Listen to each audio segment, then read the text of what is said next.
जगन्नाथ मु हूँ मंदाकिनी जेना actress and choreographer. मु मु निजे गोटे गर्वित कि मु सरस्वती शिशु विद्या मंदिर गोटे छात्री।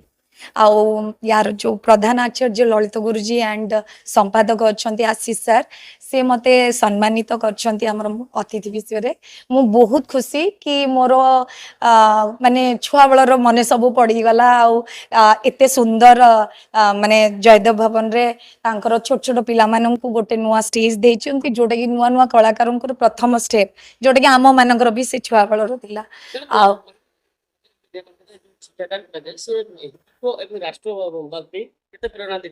बहुत प्रेरणा कारण आमर ओडियार लैंग्वेज भी प्रॉब्लम आजिकली पिला मानकर होची एंड व्यवहार समस्ते पाठ पढ़ी की बोधे हुए बहुत भल नंबर रखी पारि थांतु किंतु व्यवहार गुरुजी गुरुमा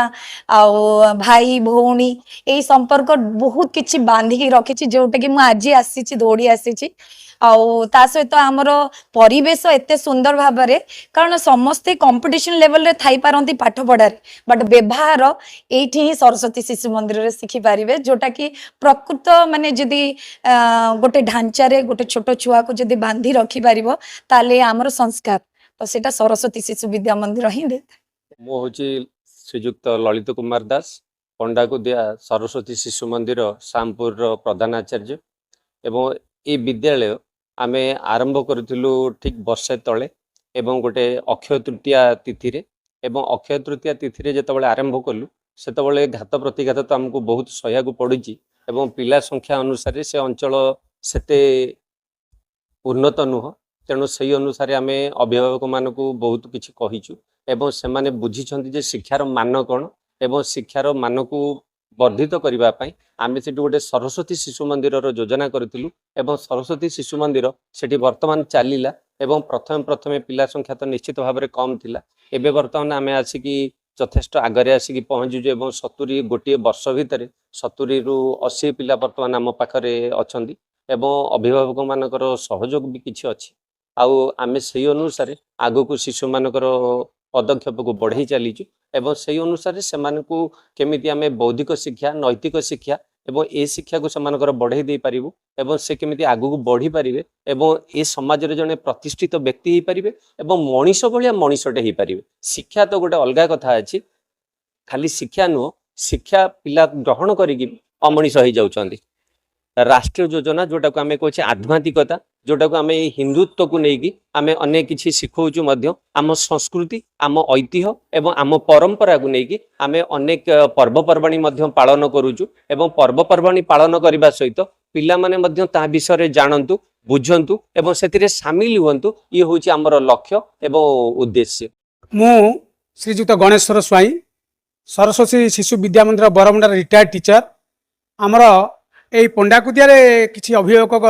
प्रश्न करते मुझे स्कूल थिला बेले सेपटे गोटे स्कूल करा जाऊ जेहेतु मुझे रिटायर्ड कली मु बहुत आशा रखी सेपटे गोटे स्कूल खोलिया आ स्पेशली यही स्कूल कहीं ओडिशा रे तथा भुवनेश्वर में अनेक शिशु मंदिर ता सहित शिक्षानुष्ठान विभिन्न शिक्षानुष्ठान अच्छी कि सरस्वती शिशु मंदिर गोटे स्पेशल जे कि जड़े शिक्षा यही संस्था पशिला अभिभावक जी शिखे शिशु प्रथम से संस्कारित भली भाव एवं संस्कृत सहित गोटे भल मनीष भाया मनीष या मनीष या बाहर तेणु से संस्था को कही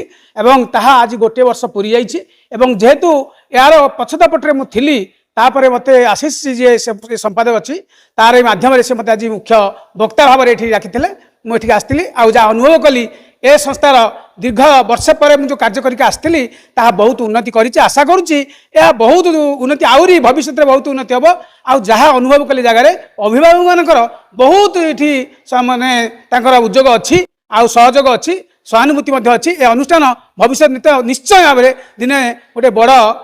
दुर्ग होकर ठिया बोली एतिक आशा करुच्ची। जय जगन्नाथ। डॉक्टर कृतिवास नायक आकाशवाणी कटकर एवं जयपुर केन्द्र निर्देशक थी अवसर पर मो पिला मानक पई लेखालेखी करुच्ची एवं आगुरु लेखुली वर्तमान मो प्राय सबु श्रेणीर पिलांक पई लेखिची कॉलेज पाठ मध्य चलची एबे मो विभिन्न समय रे विभिन्न अनुष्ठान को जाए एवं पिला मानकर विकास बहुत विध दिगरु हवा उचित बोली मन करे मु लक्ष्य करिची वर्तमान आम देश रे ଦୁଇ ତିନିଟି ସମସ୍ୟା ଦେଖାଯାଉଛି। ଗୋଟେ ହେଉଛି ଆମର ଭାଷାର ବହୁତ ଦୁର୍ବଳ କରିଦିଆଯାଉଛି ବିଭିନ୍ନ ଦିଗରୁ। ଦ୍ୱିତୀୟ ଜିନିଷ ହେଉଛି ସଂସ୍କୃତି। ଆମର ଓଡ଼ିଆ ସଂସ୍କୃତି ହେଉଛି ମହାନ ସଂସ୍କୃତି, ଭାରତୀୟ ପରମ୍ପରା ହେଉଛି ସବୁଠାରୁ ମହତ୍ତ୍ୱପୂର୍ଣ୍ଣ। ସେଇ ଦୁଇଟି ଜିନିଷର ଅବନତି ହେଉଥିବାରୁ ଶିଶୁ ମନ୍ଦିର ଭଳିଆ ଯେଉଁ ଅନୁଷ୍ଠାନ ହେଇଛି ତା ମାଧ୍ୟମରେ ନିଶ୍ଚିତ ଭାବରେ ପିଲାମାନେ କିଛି ଭବିଷ୍ୟତ ଗଢ଼ିପାରିବେ। ଆମେ ପିଲାମାନଙ୍କୁ କେମିତି ମଣିଷ କରିପାରିବା, ଆମ ଅପସଂସ୍କୃତି ଠାରୁ କେମିତି ଦୂରେଇ ରଖିପାରିବା, ପିଲାମାନଙ୍କୁ କେମିତି ମୋବାଇଲ ଠାରୁ ଦୂରେଇ ପାରିବା, ବର୍ତ୍ତମାନ ବଡ଼ ବଡ଼ ସମସ୍ୟା ହେଇଛି। ଏ ଦିଗରେ ମୁଁ ମନେକରେ ଅନୁଭବ କରୁଛି ଏବଂ ଶିଶୁ ମନ୍ଦିର ଯେଉଁ ଅନୁଷ୍ଠାନ ସବୁ ଗଢ଼ା ଯାଇଛି ସେମାନେ ଏ ଦିଗ ପ୍ରତି ଯଥେଷ୍ଟ ଯତ୍ନବାନ। ଭାଷାକୁ, ସଂସ୍କୃତିକୁ, ସାହିତ୍ୟକୁ କେମିତି ରକ୍ଷା କରିବେ ଏ ଦିଗରେ କାମ କରୁଛନ୍ତି। ଏ ସାମପୁର ଠାରେ ଯେଉଁ ନୂଆ କରି 2 ବର୍ଷ ତଳେ ଅନୁଷ୍ଠାନଟେ ଗଢ଼ା ଯାଇଛି ସେ ଅନୁଷ୍ଠାନରେ ଯେଉଁ ଶିକ୍ଷକ ଶିକ୍ଷୟିତ୍ରୀ ନୂଆ କରିକି ଜଏନ୍ କରିଛନ୍ତି ସେମାନଙ୍କୁ ବି ତାଲିମ ଦରକାର। ତେଣୁ ଏ ଛୋଟ ଛୋଟ ପିଲାମାନେ ତ କିଛି ଜାଣନ୍ତି ନାହିଁ, ସେମାନେ ଭଗବାନଙ୍କ ସଦୃଶ।